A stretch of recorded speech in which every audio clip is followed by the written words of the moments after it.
2. 1. L'histoire de Dieu, du monde et de toi. 3. Dieu est l'union de trois personnes liées par l'amour. Au commencement, ils étaient trois, le Père, le Fils et le Saint-Esprit. Non pas trois dieux différents, mais un Dieu, union indissoluble de trois, une triunité ou trinité. La Trinité n'est pas un problème de maths ou une ancienne énigme. C'est la bonne nouvelle que Dieu est amour. Depuis toujours, le Père a aimé son Fils dans l'unité de l'Esprit. Comment pouvons-nous nous représenter cela ? En fait, le Fils de Dieu est l'image de Dieu. Il nous donne accès à la vie de Dieu. Ainsi, considérons par exemple la scène du baptême du Fils de Dieu. Nous y voyons le Saint-Esprit descendre sur lui, tandis que le Père déclare « Tu es mon enfant bien-aimé, tu fais toute ma joie ». Cette scène est un aperçu de la vie éternelle de Dieu. Le Père a toujours aimé son Fils avec la joie du Saint-Esprit. Mais cet amour était trop beau pour qu'il le garde pour eux. Le Dieu d'amour souhaitait le partager. Ainsi, le Père a fait un monde au travers de son Fils et par son Saint-Esprit, car il veut que des milliards d'enfants rejoignent sa famille. Toi et moi avons été créés pour entendre cette déclaration. Tu es mon enfant bien-aimé, tu fais toute ma joie. Le sens de la vie, c'est de trouver notre place avec eux. 2. L'histoire du monde est l'histoire de deux hommes. Dieu a placé un homme, Adam, à la tête de l'humanité pour qu'il la bénisse et prenne soin d'elle. Mais Adam se détourna de Dieu, se replia sur lui-même et plongea le monde dans la mort et la malédiction. L'humanité fut déchue de la grâce. Maintenant, nous partageons tous cette humanité brisée et nous ressentons les effets de sa malédiction. La race humaine est comme un sapin de Noël qui a été abattu et arraché de sa terre naturelle. On peut se déguiser avec des décorations fantaisistes, on peut effectuer toutes sortes de bonnes actions. Mais nous périssons. Nous n'avons aucune vie spirituelle en nous et nous nous dirigeons vers notre perte. La race d'Adam est sous la condamnation de Dieu. Dieu a prononcé un non définitif à ce mode de vie parce qu'il veut quelque chose de très différent pour nous. Il veut que nous trouvions tous la vraie vie dans un second Adam. Jésus-Christ. Le Fils est venu sur terre en devenant un simple homme et fut nommé Jésus. Il est entré dans notre monde brisé et a pris en charge notre cause perdue. Comme un champion qui gagne la course pour nous, Jésus prit place dans nos chaussures et vécut la vie parfaite que nous ne pourrions jamais vivre. Puis, sur la croix, il mourut d'une mort maudite, mort qui devait être la nôtre. Mais en faisant cela, il prit la nature maudite d'Adam et l'anéantit. En effet, 3 jours plus tard, il revint à la vie, avec une vie vraiment nouvelle, là où il n'y a ni mort ni malédiction. Il nous invite maintenant à entrer dans sa vie et dans sa famille. 1. Tu fais un avec Adam. Feras-tu un avec Jésus ? Par notre naissance, nous faisons un avec Adam. On dit bien tel père, tel fils. C'est pourquoi nous partageons aussi sa nature égoïste, sa mort et sa malédiction. Unis à Adam, nous n'avons pas de vie en nous-mêmes et aucun espoir pour l'avenir. Mais Jésus vient pour offrir une incroyable union avec lui. Telle une branche de sapin de Noël, nous pouvons être coupés de l'arbre Adam et greffés à l'arbre Jésus-Christ. Pensez aussi à une autre image d'union. Nous pouvons faire un avec Jésus comme dans un mariage. Imaginez un mariage entre un prince et une mendiante. Elle est sale et pauvre, avec un nom honteux et un avenir sans espérance. Pourtant, le prince l'aime et s'offre à elle dans le mariage. Dès qu'ils sont unis, que se passe-t-il ? Le prince prend toutes les dettes de son épouse et elle reçoit toutes les richesses de son prince. Il couvre son nom honteux et lui donne son nom. Elle est invitée dans sa vie, sa famille et son héritage. Grâce à son prince, elle peut appeler le roi papa. Et tout cela grâce à leur union conjugale. C'est exactement la même chose avec Jésus. Si nous le recevons, tout ce qui est nôtre, notre péché, notre malédiction deviennent siens. Il paie le prix de tout cela sur la croix. Et tout ce qui est sien, sa justice, son héritage, deviennent nôtres. Si nous faisons un avec Jésus, dès maintenant nous sommes adoptés dans la famille. Son esprit devient notre esprit, son Père devient notre Père. Nous appartenons à ses frères et sœurs dans l'Église, nous prions le même Père et l'entendons exprimer son amour pour nous par ses paroles. Tu es mon enfant bien-aimé, tu fais toute ma joie. Ce sont nos privilèges maintenant. Et quand Jésus reviendra, nous participerons aussi à sa vie physique et immortelle. Il ramènera nos corps à la vie et créera un monde nouveau, juste et droit. Ce jour-là, Dieu jugera le monde, confirmant à jamais son non à Adam et son oui à Jésus-Christ. Tu fais un avec Adam, mais il n'y a aucun avenir dans cette vie-là. Cependant, les bras tendus vers toi, Jésus te lance une invitation. Il s'offre à toi, te donne sa vie même, sa famille et son avenir. Il est à toi si tu veux l'inviter dans ta vie. Fais un avec Jésus. Les trois t'invitent dans leur cercle d'amour. Les deux déterminent le monde. Veux-tu faire un avec le Fils de Dieu ?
Ok.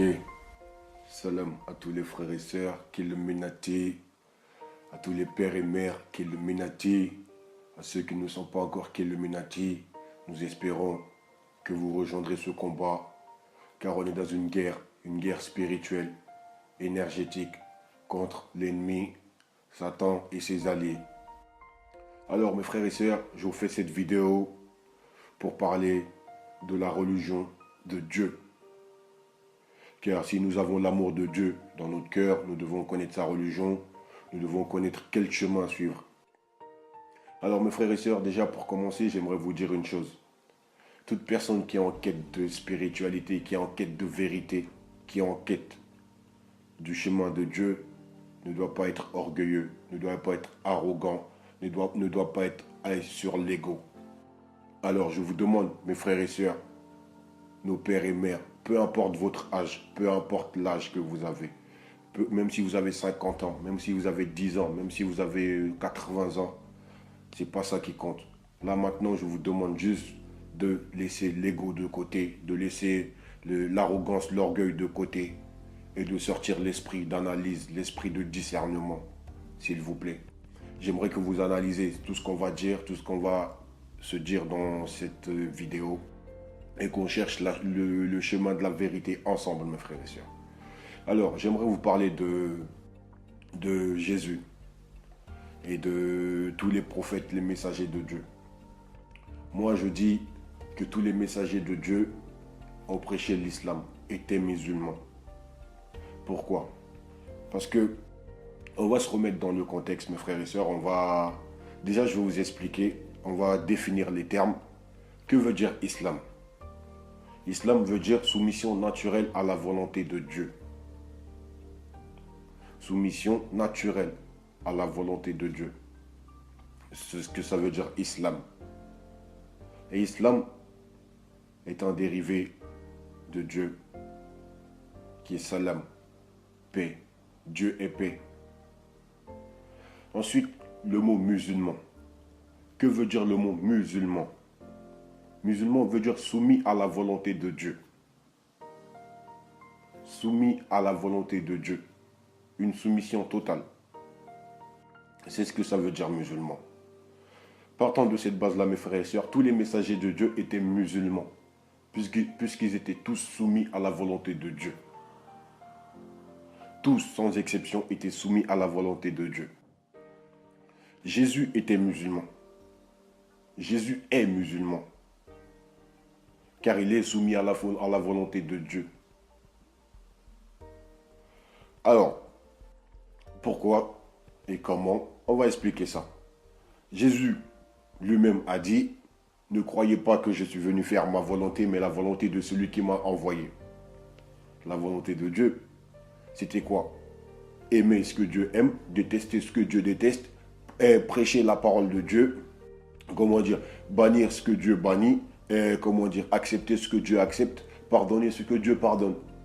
Ainsi de suite. Dans la vie ici-bas, sur les plans sociaux de la vie, sur tous les plans de la vie.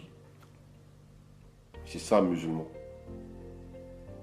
Jésus est musulman. Alors, ensuite, vous avez la Bible. Nulle part dans la Bible, nulle part dans aucune Bible, nulle part dans l'Évangile, nulle part dans l'Évangile, Jésus vous dit qu'il est Dieu. J'entends des frères qui disent Jésus c'est Dieu, Jésus c'est le Fils de Dieu. Nulle part dans l'Évangile, Jésus vous dit qu'il est Dieu. Donc aucune Bible sur cette terre-là n'existe dans lequel Jésus vous dit je suis Dieu, adorez-moi. Des paroles sortant de la bouche de Jésus lui-même qui vous dit je suis Dieu, adorez-moi, ça n'existe pas, mes frères et sœurs. Pourquoi voulez-vous donc attribuer une divinité à Jésus or que lui-même ne se l'est pas attribué lui-même, mes frères et sœurs? Ça, c'est de l'associationnisme, mes frères et sœurs. C'est de la mécréance. Puisque si vous prêchez un Dieu unique, comme justement Jésus a prêché un Dieu unique. Jésus, par contre, vous a dit d'adorer Dieu. Dieu. Dans beaucoup de versets bibliques, Jésus vous dit d'adorer Dieu. Le Père, si vous voulez. Par exemple, je vais vous prendre quelques versets bibliques où Jésus vous dit ouvertement d'adorer Dieu. Alors, on va commencer par Jean chapitre 8, verset 28. Jean chapitre 8 verset 28. Jésus donc leur dit, quand vous aurez élevé le Fils de l'homme, alors vous connaîtrez ce que je suis, et que je ne fais rien de moi-même, mais que je parle selon ce que le Père m'a enseigné. Voilà mes frères et sœurs, Jésus lui-même se dit être le Fils de l'homme, pas le Fils de Dieu. Car Dieu n'a pas de fils, Dieu n'a pas engendré de fils. Mais on y reviendra. Et il vous dit, quand vous l'aurez élevé lui, vous comprendrez qu'il est venu faire la volonté de Dieu, du Père, entre guillemets. Pourquoi le Père, entre guillemets? Parce que le mot le Père et le Fils n'existent pas dans les textes originaux de l'Évangile, mes frères et sœurs. Ça a été rajouté ensuite. Mais bon, on y reviendra aussi. Alors, là, Jésus vous dit clairement qu'il est venu accomplir la volonté du Père qu'il a envoyé. Et c'est pas fini, j'ai encore d'autres versets pour vous. Par exemple encore, Jean 14, verset 6. Jean chapitre 14 verset 6. Jésus lui dit, je suis le chemin, la vérité et la vie. Nul ne vient au Père que par moi. Voilà, il vous dit qu'il est le chemin, la vie. Nul ne va à Dieu sans passer par lui. Jésus vous dit qu'il est le chemin, il n'est pas la destination. Et le chemin, ça veut dire quoi, mes frères et sœurs? Il vous dit que ceux qui croiront en sa parole, ceux qui croiront que c'est le Christ, le Messie, là, ceux-là iront au Père, à Dieu. C'est clair, mes frères et sœurs. Je pense qu'il faut traiter les versets bibliques ambigus à la lumière des versets clairs, mes frères et sœurs. Non pas l'inverse. Ensuite, vous avez encore un autre verset, je peux vous en citer plein, où Jésus vous dit clairement d'adorer Dieu. Jean chapitre 17, verset 3. Jean chapitre 17 verset 3. Or, la vie éternelle, c'est qu'ils te connaissent toi, le seul vrai Dieu, et celui que tu as envoyé, Jésus-Christ. Mes frères et sœurs, Jésus lui-même atteste, La ilaha illallah, il n'y a de Dieu que Dieu. Et Jésus est son messager, son envoyé, son Messie. Il vous le dit clairement, c'est le verset, il est clair. Ne cherchons pas d'ambiguïté là où il n'y en a pas, mes frères et sœurs. Jésus, que la paix de Dieu soit sur lui, est musulman. Il y a d'autres versets, il y en a beaucoup dans la Bible qui attestent cela. Luc chapitre 6 verset 12.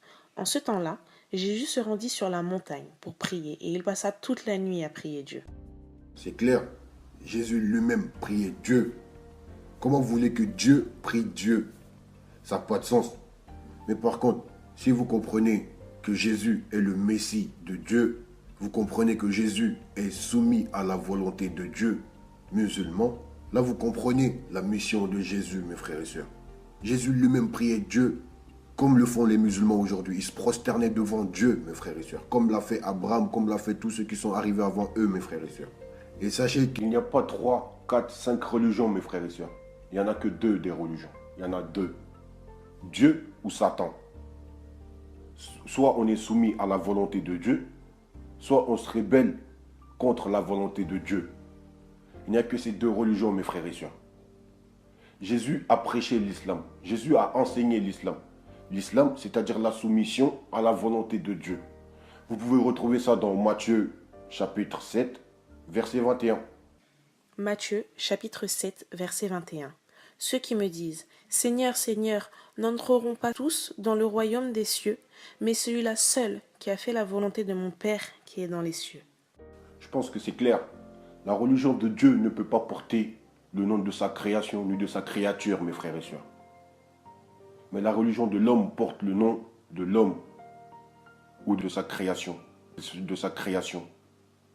C'est-à-dire, le judaïsme descend de Judas, le bouddhisme descend de Bouddha, le shintoïsme descend de Shinto, le christianisme descend du Christ. Mais l'islam ne rentre pas dans ces cadres, mes frères et sœurs. L'islam porte un attribut de Dieu lui-même, qui est paix, salam. Dieu est paix, Dieu est amour, Dieu est unique, Dieu est pardonneur, Dieu est miséricordieux.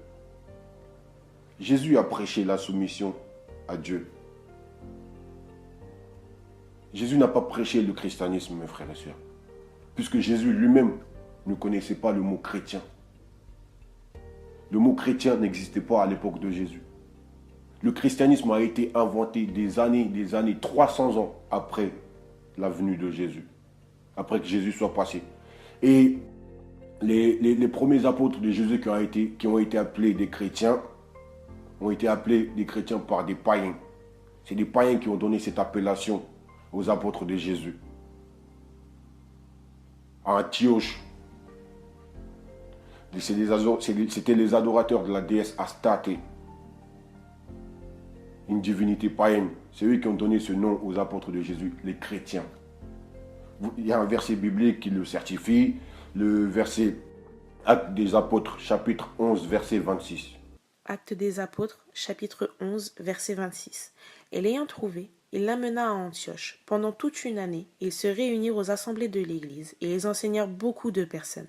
Ce fut à Antioche que pour la première fois, les disciples furent appelés chrétiens. Voilà, je pense que c'est clair, mes frères et sœurs. Alors, nous allons passer à la doctrine centrale du christianisme, qui est la rédemption par le sang. Ils disent que Jésus-Christ a dit comme quoi personne n'ira au paradis, personne n'héritera du paradis éternel, de la vie éternelle, si tu ne crois pas en sa mort, en la croix, en sa crucifixion, et à sa résurrection, etc., etc. Et qu'il a versé son sang pour racheter les péchés de l'homme. Mes frères et sœurs, clairement parlant, ce truc-là est d'origine satanique, mes frères et sœurs. C'est des enseignements de la Kabbale. C'est des enseignements kabbalistiques. Renseignez-vous sur la Kabbale.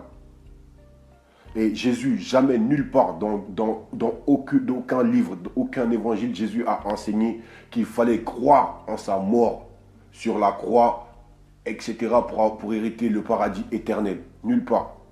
Jean, chapitre 8, verset 40. Mais maintenant vous cherchez à me faire mourir, moi qui vous ai dit la vérité, que j'ai entendue de Dieu. Cela Abraham ne l'a point fait. Voilà, ce verset vient contredire tout ça, toute cette doctrine, mes frères et sœurs. Puisque Jésus lui-même dit que vous cherchez à le faire mourir. C'est clair, c'est simple, c'est net. Mais par contre, des versets concernant la vie éternelle, Jésus n'a jamais enseigné que la vie éternelle, il fallait croire en sa mort, à sa crucifixion sur la croix, etc. Non, il vous a dit la vie éternelle, c'est celui qui croira en Dieu et qui sera soumis à la volonté de Dieu aura la vie éternelle. Jean, chapitre 5, verset 24.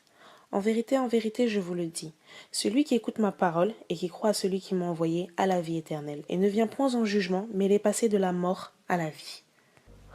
Mes frères et sœurs, c'est clair, c'est clair. Jésus a enseigné l'islam. Celui qui croit en sa parole, parce que Jésus c'était la parole, mes frères et sœurs, la parole.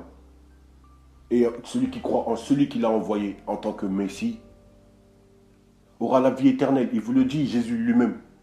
En vérité, je vous le dis. C'est clair. Et vous avez un autre verset, Jean chapitre 17, verset 3, pour finir. Jean chapitre 17, verset 3. Or, la vie éternelle, c'est qu'ils te connaissent toi, le seul vrai Dieu, et celui que tu as envoyé, Jésus-Christ. Voilà, je pense que c'est clair, mes frères et sœurs. Alors, pour finir, on va parler de la Trinité. La Trinité chrétienne est d'origine païenne, mes frères et sœurs. C'est les pagano-chrétiens, les païens convertis au christianisme des années après Jésus-Christ qui ont instauré ce truc-là. Pourquoi? Parce que l'origine de la Trinité vient de l'hindouisme, mes frères et sœurs. Dans l'hindouisme, ils adoraient 3 dieux en même temps, qui s'appelaient Brahma, Shiva et Vishnu. C'était les 3 dieux de la Trinité hindouiste. Et le christianisme, Jésus lui-même n'a pas enseigné la Trinité, puisqu'il dit mon Père et moi, nous faisons un, nous ne faisons qu'un. En gros, Dieu et moi, nous faisons qu'un. Pourquoi? Parce que c'était la parole de Dieu qui véhiculait. Il ne dit pas nous faisons 3, il dit nous faisons un. Voilà, donc la Trinité, je pense que juste avec ce verset biblique, elle est balayée, mes frères et sœurs. Il y a beaucoup de choses qui ont été rajoutées dans la Bible par des pagano-chrétiens, mes frères et sœurs, par des païens convertis au christianisme. Tout ça, je pense que ça a un sens, ça mène les gens à quelque part. Bref, Je vais vous mettre des liens d'un débat entre chrétiens, des frères chrétiens et des frères musulmans. C'est très très intéressant pour ceux qui sont en quête de vérité. Et j'espère que cette vidéo vous aura aidé à vous soumettre à la volonté de Dieu, à devenir musulmans, mes frères et sœurs. Car tous les messagers de Dieu sont musulmans. Soyez musulmans, mes frères et sœurs, soyez soumis à la volonté de Dieu. Embrassez l'islam, car c'est le chemin, la continuité dans la volonté du Très-Haut. Sur ce, je vous dis à très très bientôt. Je vous ferai peut-être quelques autres vidéos, si besoin, sur ce sujet-là. Salam alaikum. Que la paix de Dieu soit avec vous, mes frères et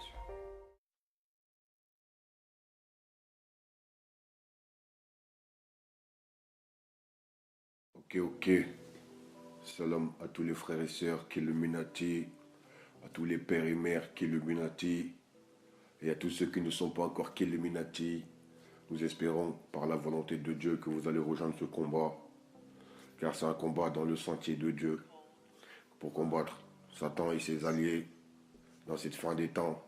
Mes frères et sœurs, je pense que tous frères et sœurs méritent justement éclairage sur certains sujets pour avoir la bonne guidée, afin de pouvoir se guider et guider sa famille dans le chemin d'Allah, être soumis à la volonté de Dieu musulman. Alors mes frères et sœurs, je vous fais cette deuxième partie sur Jésus, que la paix de Dieu soit sur lui, pour confirmer que effectivement oui, Jésus est musulman. Jésus est musulman dans le sens qu'il était soumis à la volonté de Dieu, non pas dans le sens qu'il est apôtre du prophète Mohammed, paix de Dieu sur lui, mais dans le sens que tous les messagers de Dieu sont soumis à la volonté de Dieu, donc sont tous musulmans. Car la définition étymologique du mot musulman, c'est soumis à la volonté de Dieu. Voilà mes frères et sœurs. Mais les mécréants, les associateurs, ceux qui veulent associer autre divinité à Dieu, vous diront que Jésus est Dieu. Or que Jésus lui-même ne s'est pas dit être Dieu. Non, Jésus a prêché la soumission à Dieu. Donc voilà mes frères et sœurs, ces gens-là se servent de certains versets bibliques qu'ils attribuent à la personne de Jésus, or que ces versets n'ont rien à voir avec Jésus. Ils interprètent la Bible à la personne de Jésus, or que l'interprétation de la Bible elle doit être universelle normalement. Alors mes frères et sœurs, on va reprendre ces quelques versets justement que ces personnes-là utilisent pour accorder une divinité à Jésus, or que ces versets n'ont rien à voir avec ce que ces gens-là prétendent. Alors, on va commencer par Jean chapitre 1, verset 1 et le verset 14, dans lequel il est dit, chapitre 1, verset 1. Au commencement, la parole était avec Dieu, la parole était Dieu. Et le verset 14, et la parole a été faite chair, pleine de grâce et de vérité, et nous avons contemplé sa gloire. Une gloire comme la gloire du Fils unique. Déjà, mes frères et sœurs, il faut savoir que Jésus n'est pas le Fils unique de Dieu, selon la Bible elle-même. Mais on y reviendra, Inch'Allah, dans la prochaine vidéo. Je vous ferai une vidéo spécialement sur ce sujet-là. Alors, on dit, dans ce verset-là, il est dit que au commencement, la parole était avec Dieu, la parole était Dieu. Dans le premier verset, et dans le verset 14, ils disent que la parole a été faite chair. Ok. Au commencement, la parole était avec Dieu, la parole était Dieu. Dieu était de Dieu. Moi, je dirais pourquoi. Parce que pourquoi on quitterait, mes frères et sœurs, le verset au commencement pour venir jusqu'à l'époque de Jésus, pour interpréter ce verset à la personne de Jésus. Or qu'au commencement, la parole était avec Dieu, la parole a été faite chair la première fois par qui? Sur qui? Sur Adam. La première fois, au commencement, la parole a été faite chair, c'était sur Adam, par la volonté de Dieu. Et sa descendance, c'est-à-dire nous. On a tous une parole, mes frères et sœurs. Pourtant, on est fait de chair. La parole est dans la chair, par la volonté de Dieu. Ça n'a rien à voir avec Jésus. Mais au fait, ils interprètent toute la Bible à la personne de Jésus. Or que les versets sont clairs, il faut justement les prendre spirituellement et y méditer, mes frères et sœurs. Jésus a prêché la parole de Dieu. La parole. Sinon, la chair en elle-même, on est tous faits de chair. Et on a tous une parole. Mais il y en a qui ont des mauvaises paroles, il y en a qui ont des bonnes paroles, mes frères et sœurs. Qui prêchent la bonne nouvelle, il y en a qui prêchent la mauvaise. C'est simple. Ensuite, vous avez ce verset de Colossiens, chapitre 1, versets 15 et 16, où il est dit: il est l'image du Dieu invisible, le premier-né de toute la création. Car par lui ont été créées toutes les choses qui sont dans les cieux et sur la terre, les visibles et les invisibles. Trône, dignité, domination, autorité. Tout a été créé par lui et pour lui. Alors encore une fois, mes frères et sœurs, ces versets-là n'ont rien à voir avec la personne de Jésus lui-même. Déjà, c'est qui parle? On va remettre les versets dans leur contexte, mes frères et sœurs. C'est qui parle et à qui il s'adresse? Et il parle de quoi exactement? On revient au début du chapitre, c'est-à-dire chapitre 1, verset 1. On voit que c'est Paul qui parle. Paul qui n'a jamais connu Jésus, mais bon, ça on y reviendra. C'est Paul qui parle. Et il s'adresse aux Colosses, aux habitants de Colosse, aux Colossiens. Et pour comprendre, il parle de quoi exactement? Il faut aller au verset 3, 4 et 5. Où il est dit: nous rendons grâce à Dieu, le Père de notre Seigneur Jésus-Christ, ayant été informés de votre foi en la parole de Jésus-Christ, parce qu'ils ont cru en la parole de vérité, l'évangile. Donc voilà, mes frères et sœurs, vous-même vous voyez qu'on parle de la parole, de l'évangile, la bonne nouvelle. On ne parle pas de la personne de Jésus, on parle de la nouvelle qu'il a ramenée, l'évangile, la parole qu'il a prêchée. Les versets sont clairs, mais les gens, encore une fois, ceux qui interprètent ces versets-là, les interprètent à la personne de Jésus-Christ. Non pas à ceux qui l'a prêché, mes frères et sœurs. Parce que si on prend que les prêches de Jésus-Christ, Jésus-Christ, dans ses prêches, il a dit à tous ceux qui le suivent d'adorer le Seigneur, leur Dieu, notre Dieu, qui lui a envoyé, lui, Jésus-Christ, en tant que messager. C'est Jésus, les paroles de Jésus lui-même. Il ne vous a jamais dit de l'adorer, car c'était lui, Dieu. Il ne vous a jamais dit ça. Et ensuite, on va prendre Jean, chapitre 8, verset 58. Où Jésus dit: avant qu'Abraham fût, je suis. Avant qu'Abraham fût, je suis. Jésus parle de quoi? De qui, mes frères et sœurs? Il ne parle pas de sa personne, de sa chair. Non, il parle de la volonté de Dieu qui s'est réalisée avant qu'Abraham lui-même ne vienne. C'est-à-dire, Dieu avait déjà décidé, avait déjà créé l'esprit et les âmes de ses prophètes. Le sceau des prophètes était déjà scellé avant qu'Abraham lui-même ne vienne. C'est-à-dire, ils étaient tous déjà prêts à venir juste après. Donc forcément, avant qu'Abraham soit fait chair, Jésus était déjà auprès de Dieu, comme tous les autres messagers. Sinon, si on prend charnellement, avant qu'Abraham fût, je suis, ça n'a aucun sens. Pourquoi? Parce que Jésus ne peut pas être fait avant Abraham, charnellement parlant, puisque Abraham était là avant Jésus, charnellement. Mais Jésus parle de l'esprit, de la parole, mes frères et sœurs. C'est clair, moi j'estime que c'est clair. Alors, le prochain chapitre, le prochain verset, c'est Jean chapitre 14, verset 9. Jésus lui dit: il y a si longtemps que je suis avec vous et tu ne m'as toujours pas connu, Philippe, celui qui m'a vu a vu le Père. Et comment dis-tu, montre-nous le Père? Mes frères et sœurs, encore une fois, ils disent que ce verset-là veut dire que Jésus est Dieu. Ça n'a rien à voir, ça n'a rien à voir. Ce verset-là veut dire simplement que Jésus est le représentant de Dieu parmi eux. Ils veulent voir le Père, or qu'ils voient Jésus déjà devant eux. C'est-à-dire, le représentant du Père est déjà devant vous. Comment vous voulez voir le Père? Puisque lui, il est déjà là pour vous rapporter la parole du Père. C'est clair? C'est, je sais pas moi, vous avez la Côte d'Ivoire, l'ambassadeur de la Côte d'Ivoire en France. N'est-il pas le représentant de la Côte d'Ivoire en France? Voilà, celui qui aurait vu l'ambassadeur de la Côte d'Ivoire, aurait vu la Côte d'Ivoire.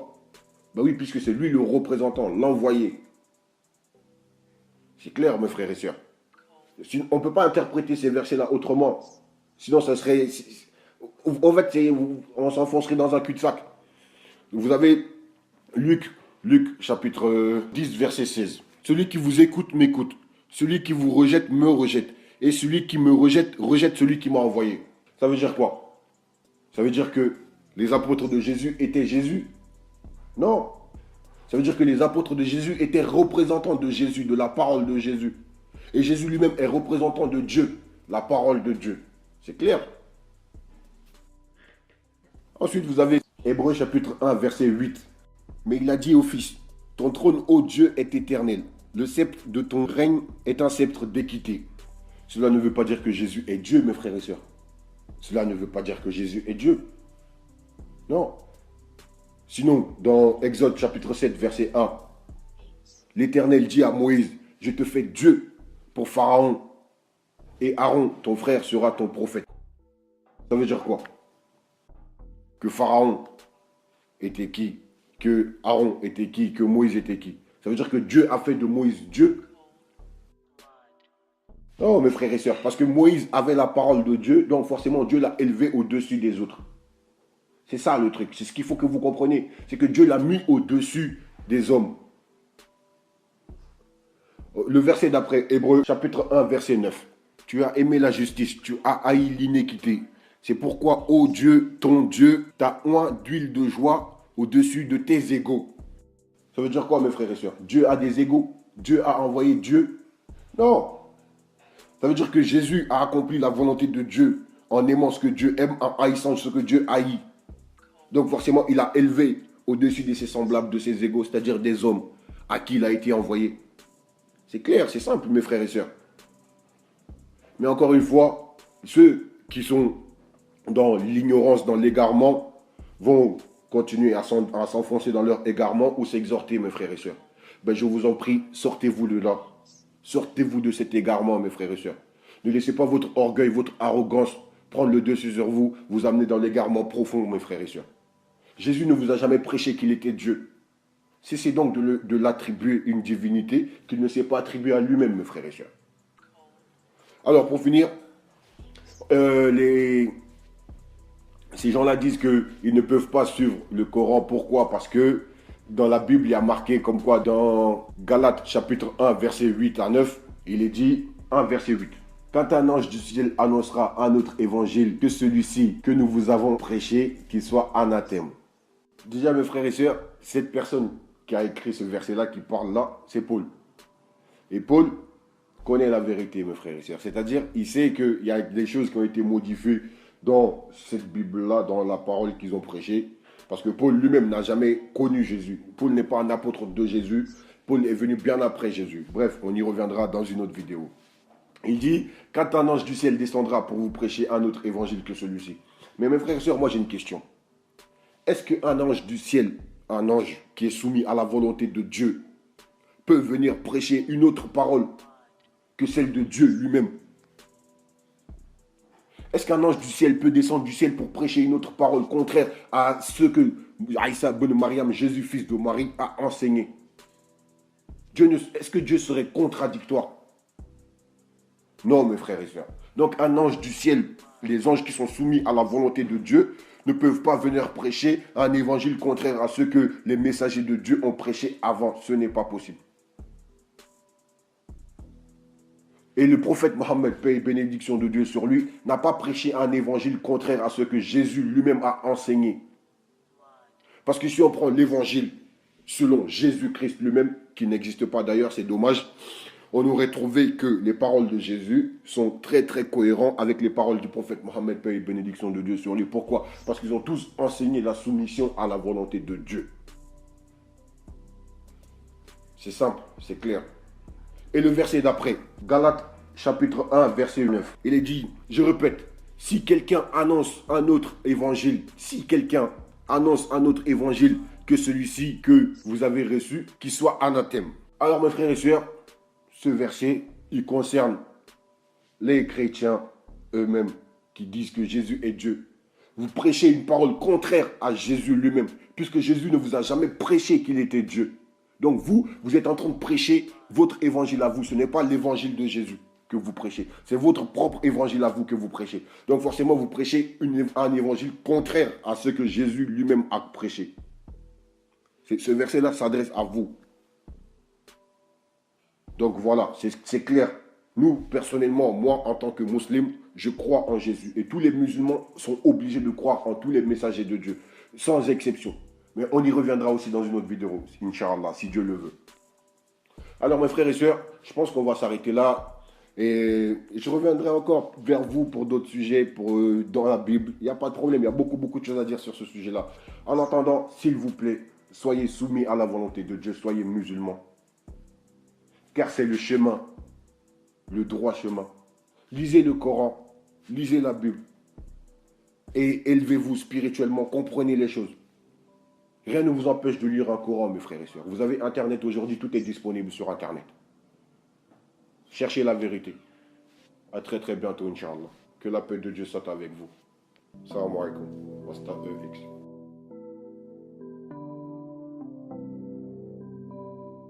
Cold blood. Only for you, Jaja. I stay with you, Papa.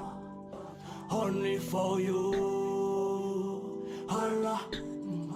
I stay with you, I stay with you. Only for you, Jaja. I stay with you, Papa. Only for you, Allah.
donnâmes Isaac et Jacob, et plaçâmes dans sa descendance la prophétie et le livre.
Maintenant, toi, Père, glorifie-moi auprès de toi-même de la gloire que j'avais auprès de toi avant que le monde fût.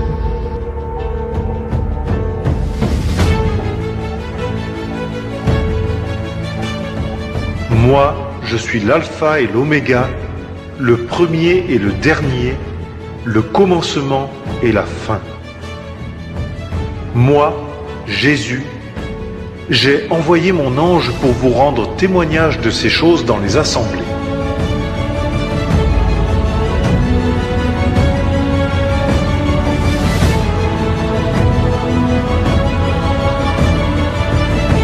Et moi, je leur donne la vie éternelle, et elles ne périront jamais, et personne ne les ravira de ma main.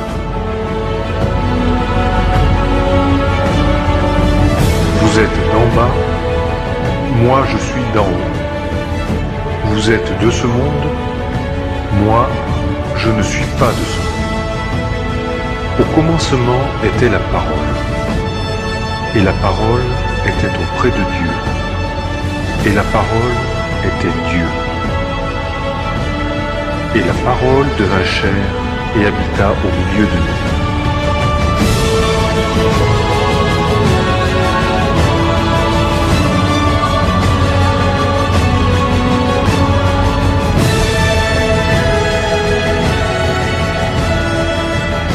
Et Jésus répondant leur dit, prenez garde que personne ne vous séduise, car plusieurs viendront en mon nom disant, moi je suis le Christ, et ils en séduiront plusieurs.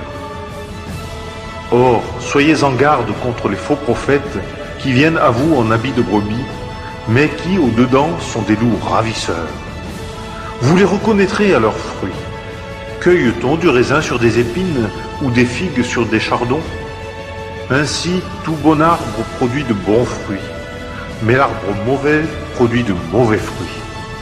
Un bon arbre ne peut pas produire de mauvais fruits, ni un arbre mauvais produire de bons fruits. Tout arbre qui ne produit pas de bons fruits est coupé et jeté au feu. Ainsi, vous les reconnaîtrez à leurs fruits.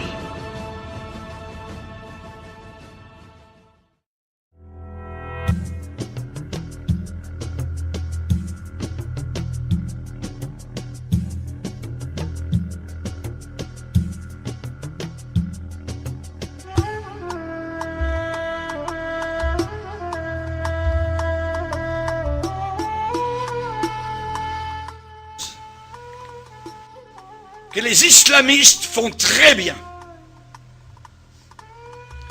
Actuellement, les chrétiens d'Égypte bénissent le Seigneur pour l'État islamiste. C'est parce que l'État islamiste actuellement est en train de montrer vraiment ce qu'est véritablement l'islam. Comme cela, les chrétiens se différencient totalement de l'islam. Ils montrent leur vrai jour, véritable jour. Religion de haine, un islamiste, il vit dans la peur, continuellement. On peut lui couper la tête, on peut lui couper les mains au nom de son Dieu Allah, qui est un faux Dieu, qui est un démon. Il se regarde le visage dans le miroir, il a peur. Il ne sait pas. Quand il prie, qu'il se met à genoux, il a peur. Il vit dans la peur. Nous les chrétiens, nous sommes véritablement la religion de paix, la religion d'amour. Nous pardonnons. Nous pardonnons. L'islam ne pardonne pas. C'est une religion de vengeance. Le secret d'une vie paisible. Une vie paisible. Nous, les chrétiens, nous ne sommes pas des contentieux, nous ne sommes pas des gens de guerre, des gens de troubles. Nous sommes des gens de paix. Nous ne tuons personne, voyez. Nous ne prenons pas les armes. Nous ne sommes pas armés de couteaux pour tuer au nom de notre Dieu, voyez. Nous ne mettons pas des ceintures d'explosifs autour de nous pour faire du mal, voyez, et pour qu'ensuite, si nous mourons dans l'explosion, nos parents, évidemment, se réjouissent de notre mort, parce que maintenant, nous sommes avec des vierges dans des ébats sexuels éternels, là-haut, dans ce paradis de fous, voyez. Non, nous ne sommes pas du tout de cette race-là. Nous avons, nous, le secret d'une vie paisible, l'éternel. Pas Allah, l'éternel. Le nom de Dieu, c'est l'éternel. Ce n'est pas Allah. L'éternel est mon berger. Je ne manquerai de rien. Dans les locaux de ce journal, Charlie, eh bien, il y avait un homme du gouvernement français qui déclarait en disant, eh bien, ces gens-là tuent. Et d'autres, sur le panel, étaient en train de déclarer, oui, mais on peut avoir des, je dirais, des gens fanatiques dans d'autres religions, parmi les bouddhistes, parmi les chrétiens, les catholiques, tout ça. Mais l'autre, répondant sur le problème en disant, mais oui, mais ceux qui se disent chrétiens ne tuent jamais. Ils ne tuent pas. Ils peuvent être têtus, ils peuvent croire à toutes sortes de folies, mais tandis que les islamistes tuent au nom de leur Dieu, au nom de Allah. Nous, chrétiens, nous avons une façon de vivre. Et lorsque des musulmans lisent la Bible, ce qui leur est interdit normalement, arrive à Matthieu chapitre 5 où Jésus dit « Aimez vos ennemis. Priez pour ceux qui vous haïssent. » Le musulman est totalement étonné devant ce que Jésus demande. Parce que dans son livre à lui, nous le verrons durant la conférence, la fameuse conférence, et elle va être sur Internet, ça s'appelle le Coran et le Christ. Ceux qui nous écoutent actuellement peuvent aller voir donc sur Internet le Coran et le Christ, et vous allez voir donc ce que le Coran déclare et ce que la Bible déclare. Si vous descendez dans le Coran, vous descendez dans un enfer. Quand vous lisez la Bible, vous prenez une bouteille d'oxygène céleste, de pardon, de libération, voyez. Alors que l'intégrisme islamiste, eh bien, assujettit des peuples entiers sous la férule des démons et de Satan.